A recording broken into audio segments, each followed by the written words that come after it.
Está começando mais um episódio de Cuidar Não É Educar. Eu não vou nem falar muito aqui, porque eu quero que a gente possa continuar o papo que a gente vinha tendo antes de começar a gravar aqui. A gente chega antes. Boa tarde, Júlio. Como é que tá as coisas? Tudo bem? Tudo, Arthur. Tudo certo. A gente se encontra aqui na mínima, né? E aí a gente bate um papo, pergunta da vida um do outro. Tá? Eu pergunto do Júlio, o Júlio pergunta de mim, a gente vai conversando. O que tu andou bebendo? O que tu andou bebendo? O que tu andou fazendo? Que rolê que tu deu? Isso aí. Inclusive o Júlio andou dando rolê por aí e tal.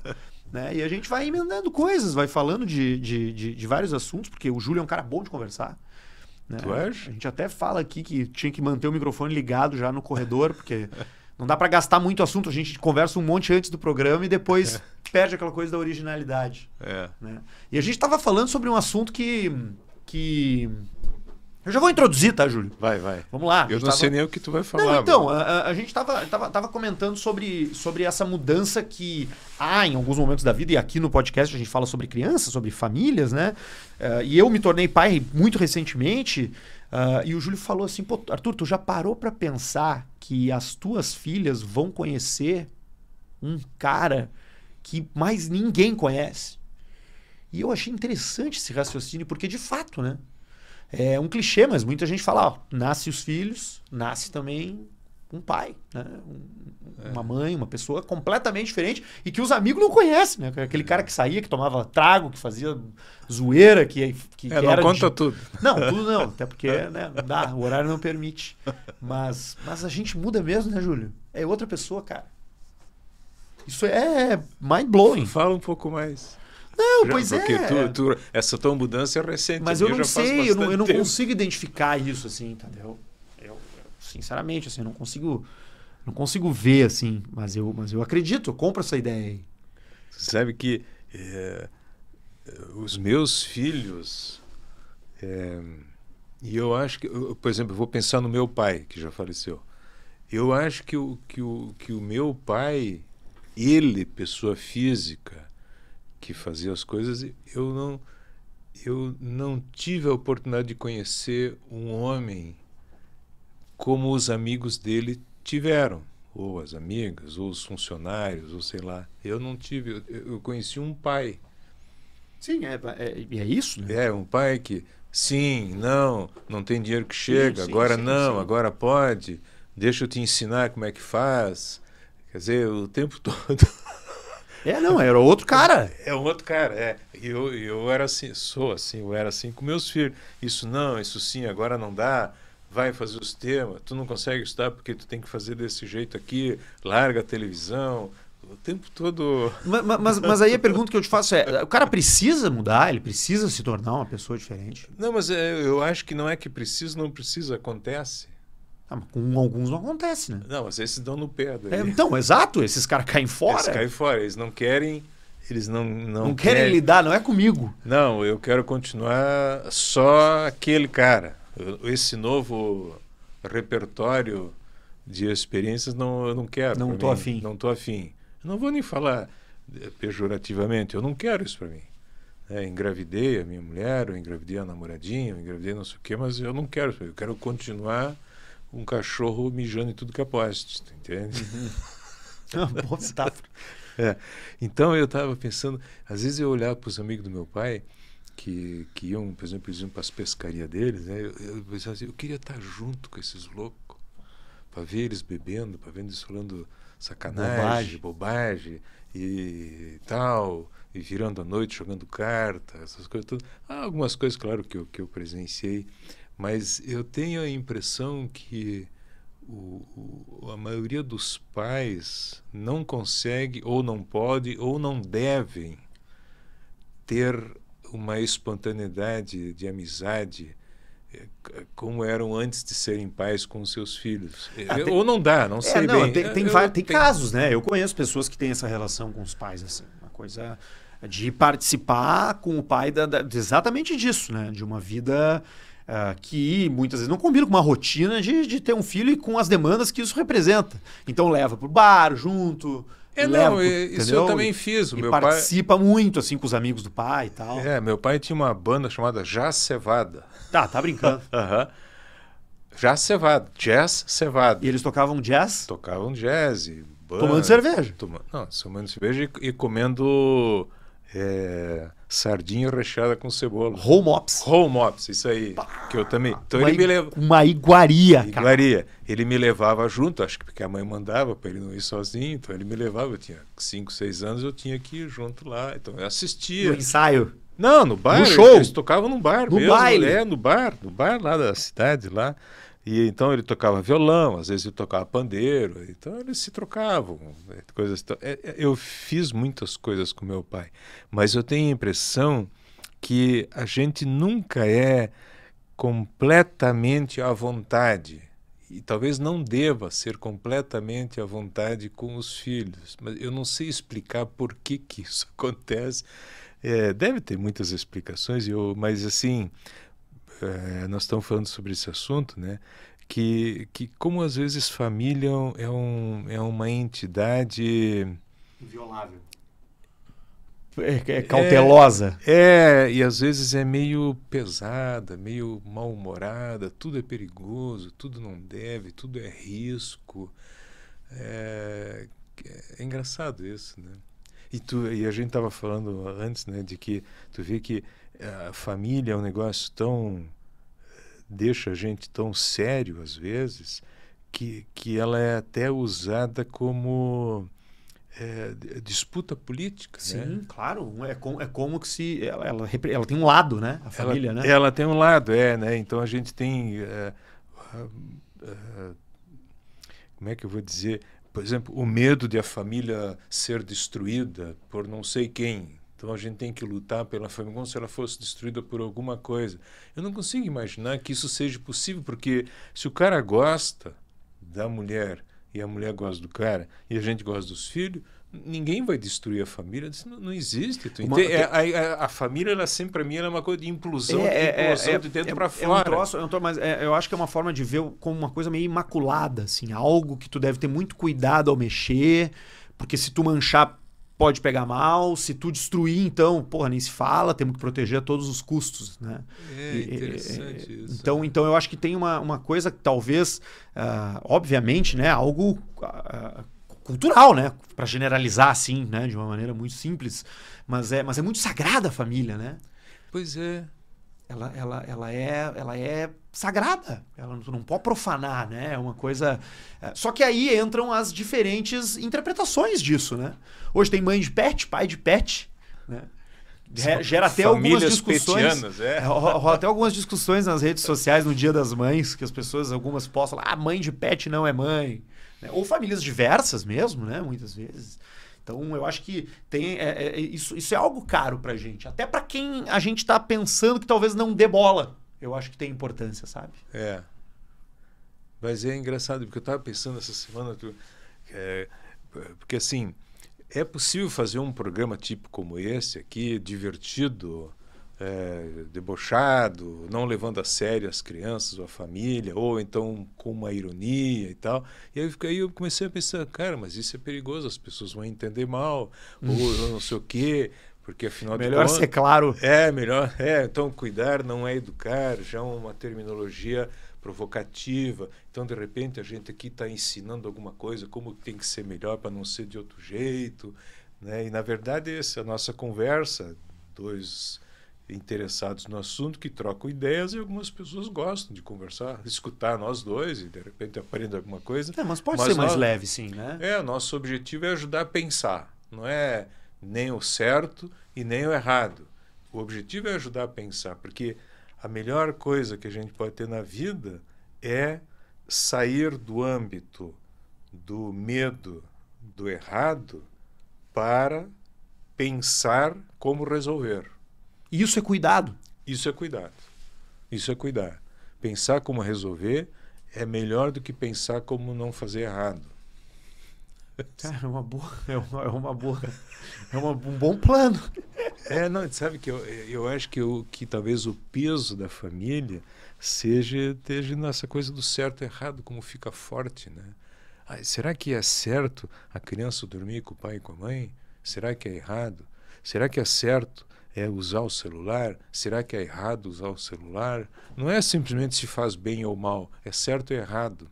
Que maravilha, Júlio. Né? O certo e errado, em geral, é uma burrice. para usar um termo bem chulo assim, porque na verdade a gente tem que saber se isso ajuda ou não ajuda. E às vezes a gente só vai saber depois, não agora. Mas a gente sabe depois pelo resultado. Mas como a gente não sabe o resultado, a gente troca a incerteza de tomar uma atitude pela certeza de achar que o certo é isso. Então, às vezes até a gente usa de, entre aspas, conhecimento científico para tentar produzir comportamentos nos filhos pelo certo e pelo errado, e não pelo melhor Bom ou pelo mal. pior. O bom e o mal, é isso aí. Isso é uma coisa que está dentro da cabeça de quem fica pai e mãe normalmente. Certo e errado. E se a gente pudesse trocar o certo e errado por isso ajuda ou isso não ajuda. Por exemplo, esse fim de semana eu vi num restaurante um menino de 7 anos com um tablet enorme, café da manhã, sentou, e o pai e a mãe junto, ele botou na frente dele, e eu fiquei olhando a cena. A mãe foi pegar a comida lá, e o menino estava lá na frente, olhando não sei o que, ou jogando. Aí no prato dele tinha lá a comida, um pão, um bolo.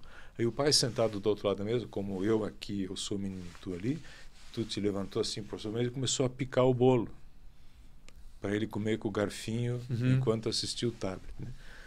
Então que eu fiquei olhando aquela cena e fiquei imaginando assim várias possibilidades.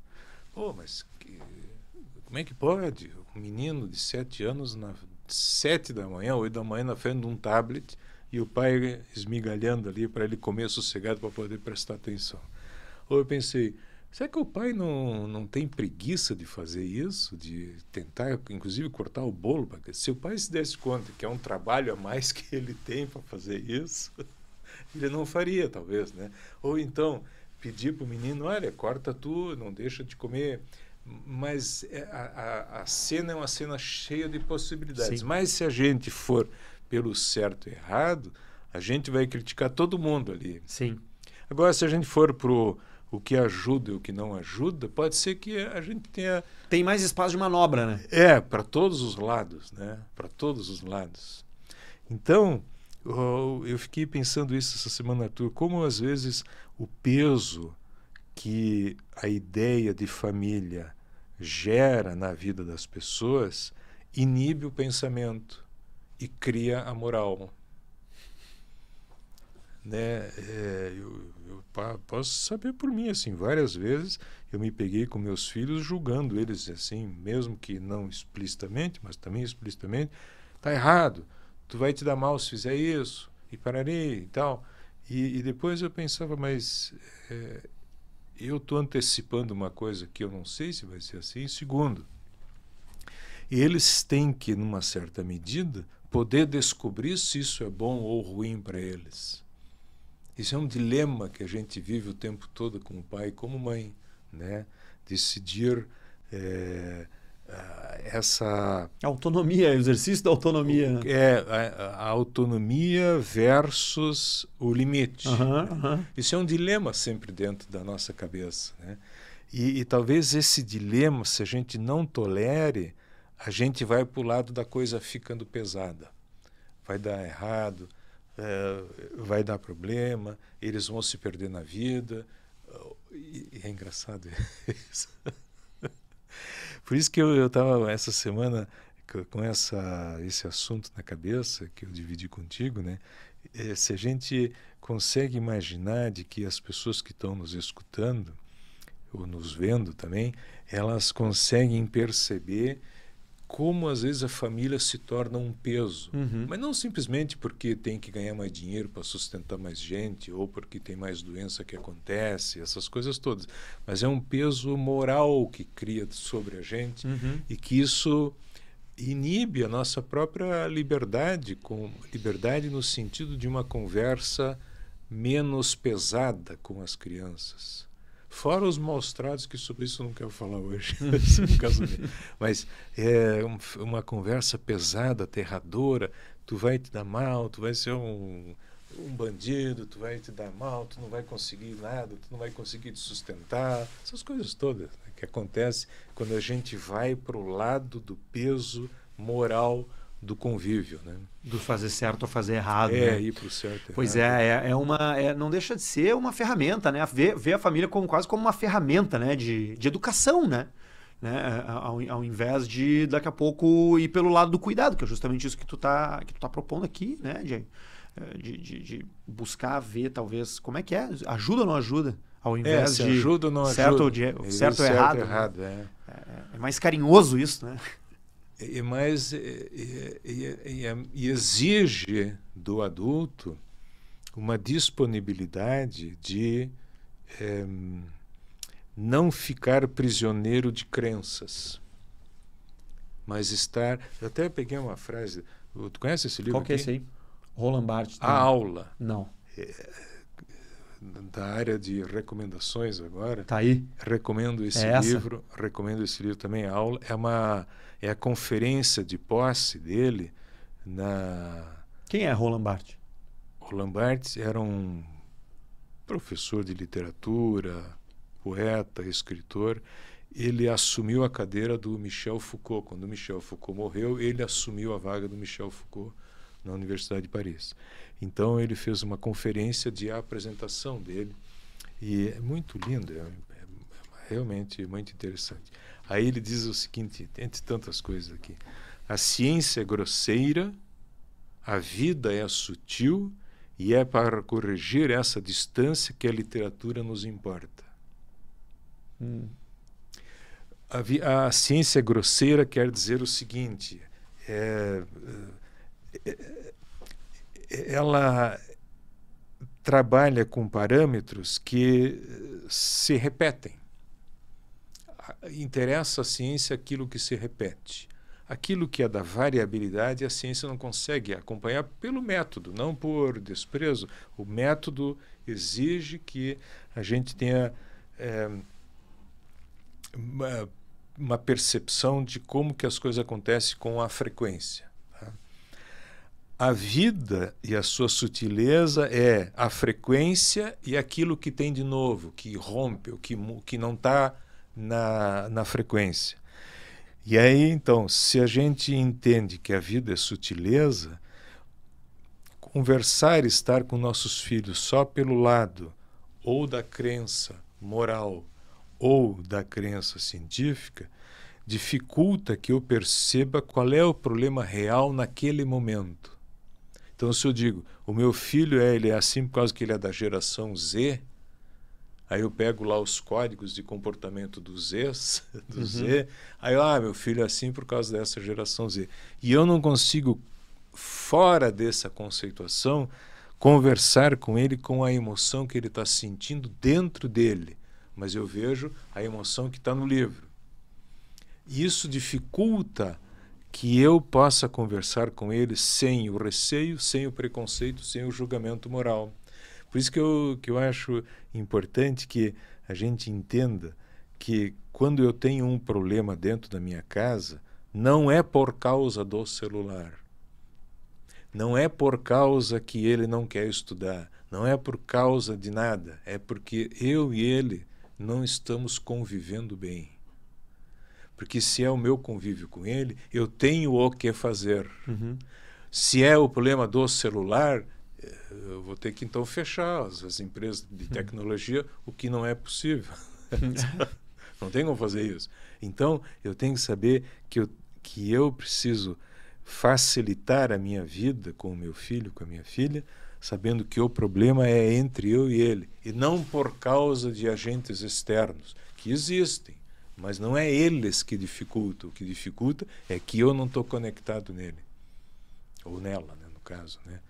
Aí facilita. Escuta aqui, tu não está querendo comer, eu e tu estamos meio estranhados hoje, né? O que nós podemos fazer para a nossa vida ficar melhor? Facilita, mas abre uma porta nova que também é super complicada. Que eu vou escutar coisas que eu não imaginava. Eu nem queria. Nem queria, porque aí vai reclamar de mim também.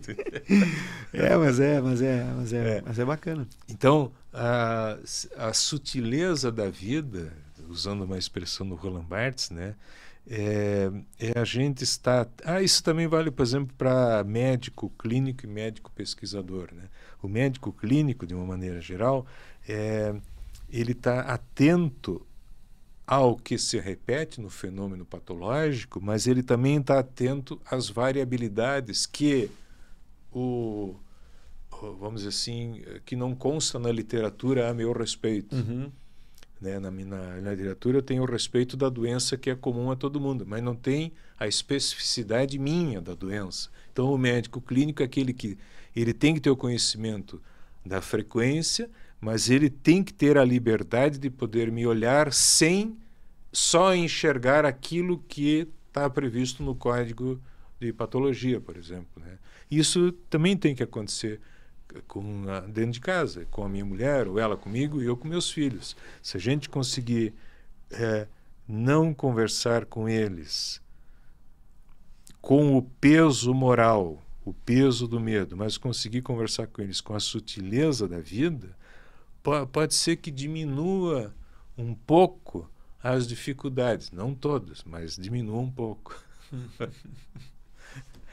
Então, fazer um programa divertido, às vezes as pessoas se assustam porque, né, família é um negócio sério, né? Mas não é também, né? Também não é. Também não é. Não precisa ser. E a gente quer, repetindo o que tu falou, a gente quer ajudar a pensar. Então, ajudar a pensar. Tomara que tenha surgido algum insight aí pra ti. Pra mim surgiram vários. Ah, é? Não sei se eu tô hiper atento a esse assunto também, né? Pode ser. Mas me surgiram vários insights. Eu acho que é bem por aí mesmo. As sutilezas da vida, elas abrem margem para uma relação de muito mais interessante, né? De descobertas muito boas. Eu posso ler mais um pedacinho aqui? Tu me autoriza? Porra, faz de conta que o programa é teu. Há uma idade em que se ensina o que se sabe, mas vem em seguida outra em que se ensina o que não se sabe. Isso se chama pesquisar. Vem talvez agora a idade de uma outra experiência, a de desaprender, de deixar trabalhar o remanejamento imprevisível que o esquecimento impõe à sedimentação dos saberes, das culturas, das crenças que atravessamos. Essa experiência tem, creio eu, um nome ilustre e fora de moda, que eu ousarei tomar aqui sem complexo na própria encruzilhada da etimologia. Sapiência. Nenhum poder, um pouco de saber, um pouco de sabedoria e o máximo de sabor possível. Que maravilha. Onde é que encontra a aula? A aula, eu tenho a versão que é pela editora Cultrix, mas deve ter na Amazon. Vai procurar. E procura também o Cuidar Não É Educar, o livro do Júlio, que de alguma forma fala sobre isso também, né? Fala sobre isso, Bastante. O Cuidar Não É Educar tem parceria do SEAT, o Colégio Evangélico Alberto Torres, que cuida muito bem e educa tão bem. Um abraço para a turma toda lá que está usando nossos podcasts, né? Nossos episódios aí. Estão usando e eles estão usando o livro do Cuidar Não É Educar como o livro de discussão do semestre de todos os professores. Em agosto eu vou estar lá debatendo com eles o livro. Coisa linda. Procure aí o livro. Também procure conhecer o SEAT, certamente, para quem está nessa etapa da vida aí de tomar essa decisão de aonde colocar o seu filho, conhecer melhor a escola, dá um pulinho lá no SEAT mesmo, que seja para tu ter um bom exemplo, caso tu não seja de Lajeado, né? Vai nas redes sociais, dá uma olhada, dá uma conferida e segue eles ali. E também segue a gente em Pode Cuidar no Instagram. A gente volta na semana que vem. Tchau. Um abraço.